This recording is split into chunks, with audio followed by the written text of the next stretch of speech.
Hello दोस्तों, स्वागत है आपका हमारे यूट्यूब चैनल सोशियोलॉजी क्लासेस पर। तो आज हम देखने वाले हैं कुछ महत्वपूर्ण प्रश्न। तो आइए देखते हैं। तो आज का पहला प्रश्न है, जिस प्रक्रिया के द्वारा विचार एवं विश्वास आत्मा के अंग बन जाते हैं उसे कहते हैं अनुरूपता, अभियंतीकरण, अनुकरण या संस्थाकरण। तो इसका राइट आंसर हो जाएगा अभियंतीकरण। अगला प्रश्न है, सूची 1 को सूची 2 से सुमेलित करना है। सूचियों के नीचे दिए गए कूट का प्रयोग करते हुए। यहाँ पर देख लेते हैं। तो परिस्थिति एवं संविधा की बात हेनरी मैन करते हैं। परिस्थिति तथा भूमिका की बात राल्फ लिंटन करते हैं। यह हेनरी मैन। समुदाय एवं समिति अर्थात गैसल साहब एवं गेमिन साहब की बात टॉनिच करते हैं।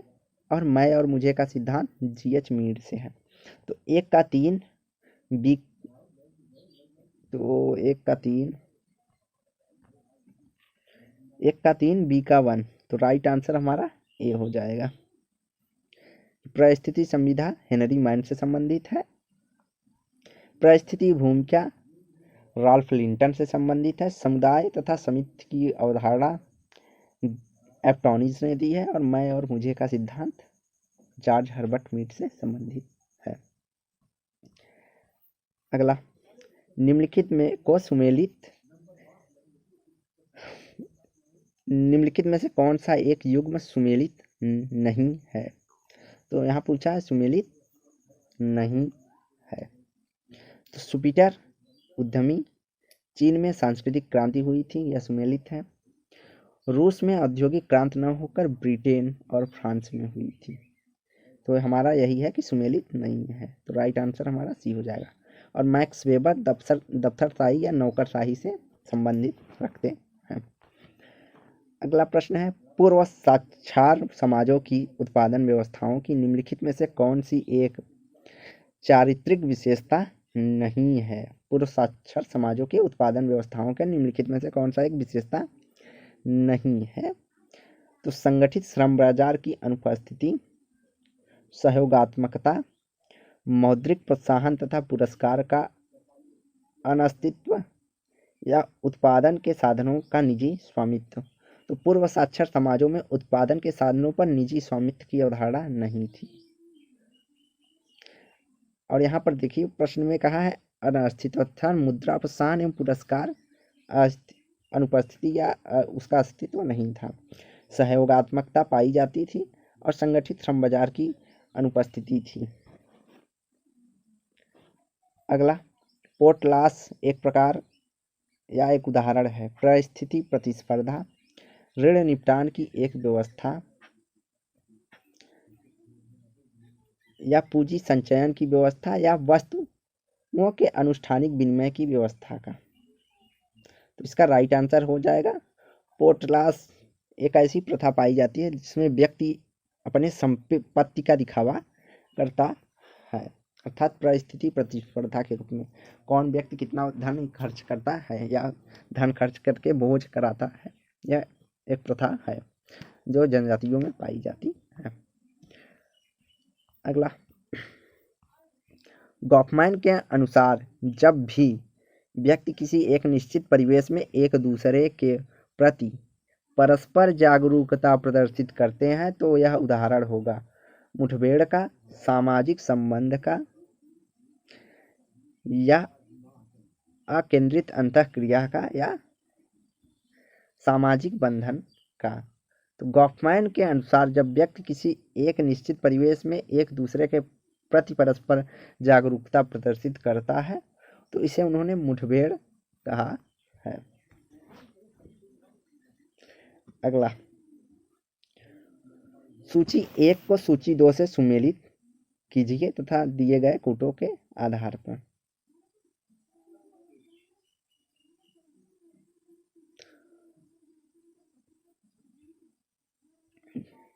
तो कूट दिया है यहाँ पे तो विकासात्मक सार्वभौम की अवधारणा जो कि पार्सन से संबंधित है। अन्योन्यता स्पेक्ट्रम का सिद्धांत हमारा साहलीन से संबंधित है। अतिरिक्त मूल्य का सिद्धांत सुप्रसिद्ध है जो कि मार्क्स से संबंधित है। और सृजनात्मक विनाश की अवधारणा शुपिटर से संबंधित है। तो 2 3 4 1 2 3 4 1 तो 2 3 4 1 हमारा ऑप्शन सी में है। अगला, निम्नलिखित में से कौन सा एक मुकाबले और प्रतिरोध के बावजूद स्वतंत्र क्रिया करने की क्षमता को निर्दिष्ट करता है?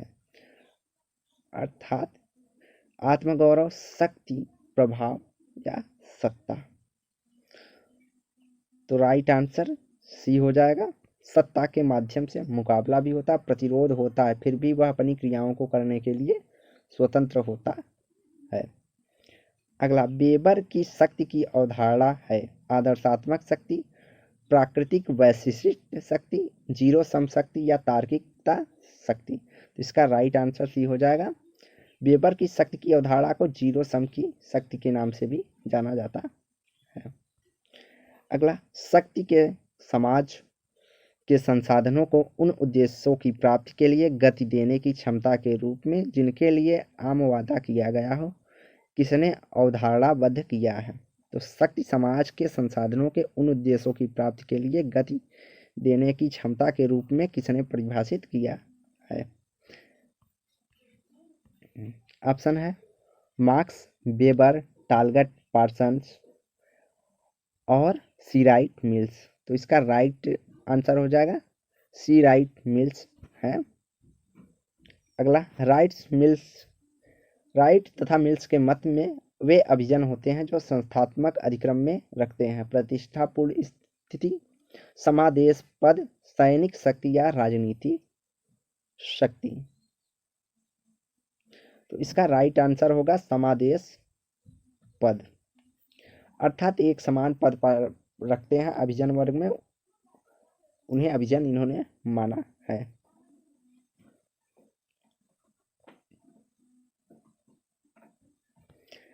शक्ति, और इसमें इन तीनों को शामिल कर लेते हैं, समादेशन पद के अंतर्गत इन तीनों को शामिल किया जा सकता है। अगला, शक्ति अधिकर्ता के निम्नलिखित प्रकारों पर विचार कीजिए। धार्मिक नेता, सैनिक नेता, राजनीतिक नेता या औद्योगिक बुद्धिजीवी।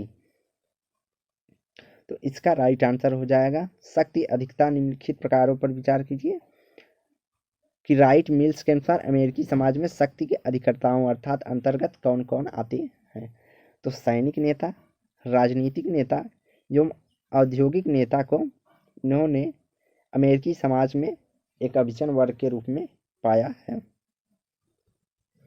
अगला, अशीर्षी समाज वह है जिसमें सदस्यों में बौद्धिकता न्यून होती है, कोई औपचारिक मुखिया नहीं होता है, या कोई राजनीतिक व्यवस्था नहीं होती है, या अराजकता व्याप्त होती है। तो इसका राइट आंसर हो जाएगा बी, अशीर्षी समाज वह है जिसमें कोई औपचारिक मुखिया नहीं होता, और शीर्षी समाज जिसमें शीर्ष व्यक्ति ही उस समाज का मुखिया होता है।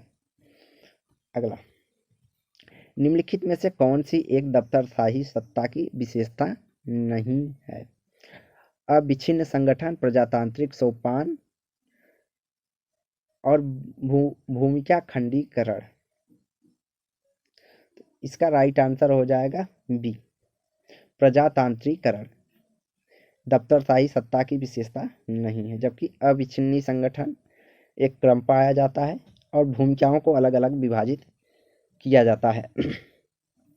अगला, वह प्रक्रिया जिसके द्वारा एक राष्ट्र के विविध संगठकों के पृथक किंतु समान परिस्थितियों को स्वीकृति देते हैं राष्ट्रीय एकीकरण प्राप्त करने के लिए किया जाता है, उसे कहते हैं बहुसंस्कृतिवाद, पंथ निरपेक्षता, अलगाववाद या द्विराष्ट्र सिद्धांत।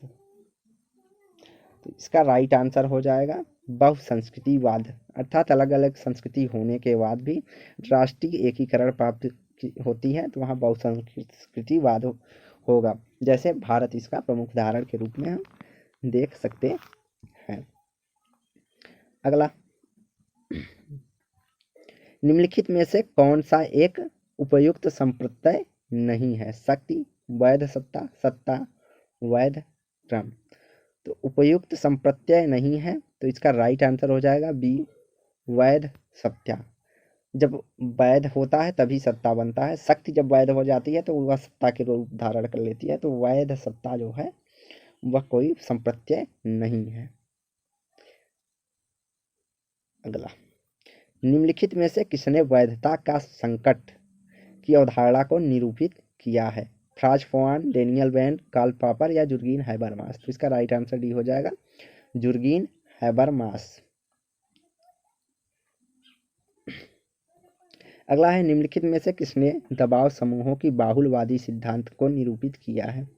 रॉबर्ट निस्बेट, आर के मर्टन, रॉबर्ट डाहल या माइकल उइस?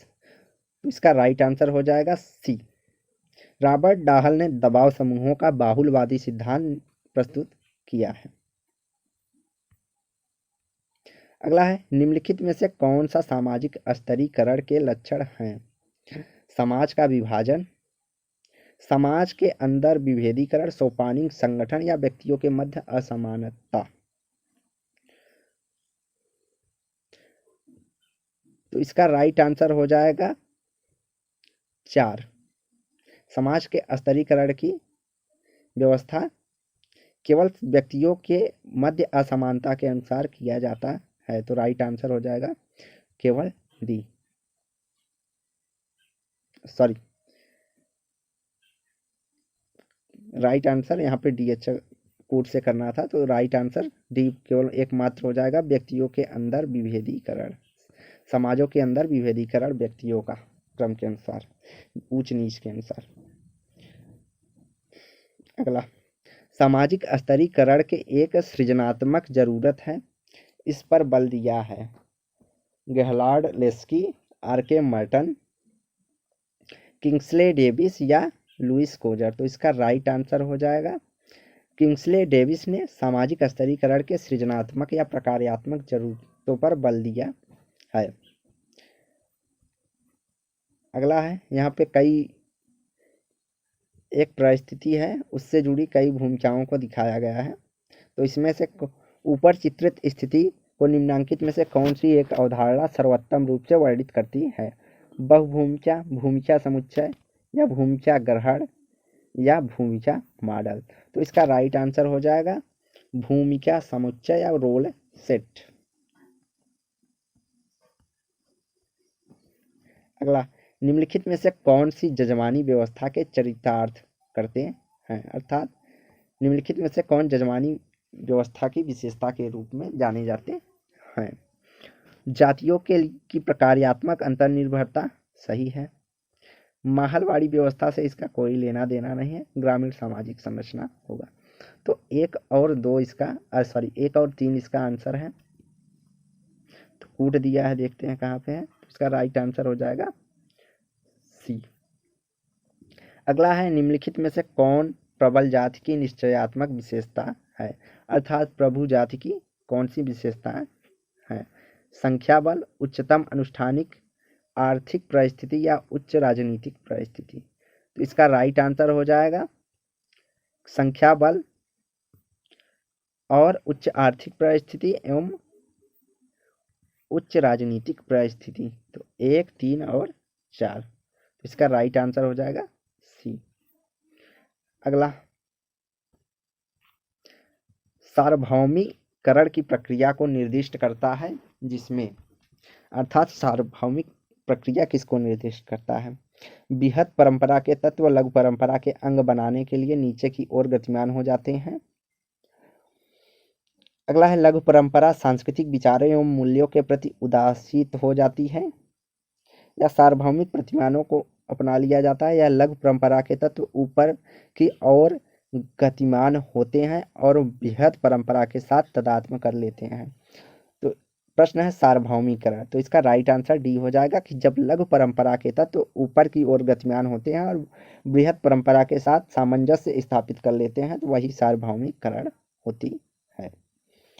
आज का आखिरी प्रश्न, संस्कृतिकरण के विषय में निम्नलिखित में से कौन सा एक सही है?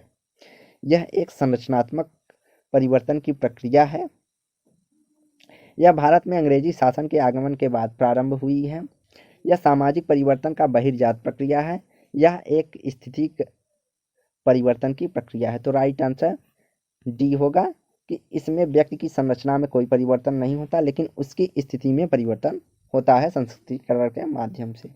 तो आज की वीडियो यहीं समाप्त करते हैं। वीडियो को लाइक एंड शेयर करें, चैनल को सब्सक्राइब करें। धन्यवाद। और टेलीग्राम पर जुड़कर आप डेली क्विज कर सकते हैं।